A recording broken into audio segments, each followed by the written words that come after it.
পইতা ভাতৰ লগত খাবা গৰৈ মাছৰ পোৰা, গৰৈ মাছৰ পোৰা। ধনী বুঢ়া দৰা লবা ঘটিবলৈ টকা, ঘটিবলৈ টকা।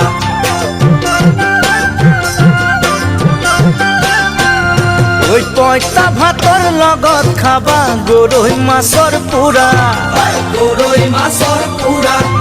ধনী বুঢ়া দৰা লবা ঘটিবলৈ টকা, ঘটিবলৈ টকা।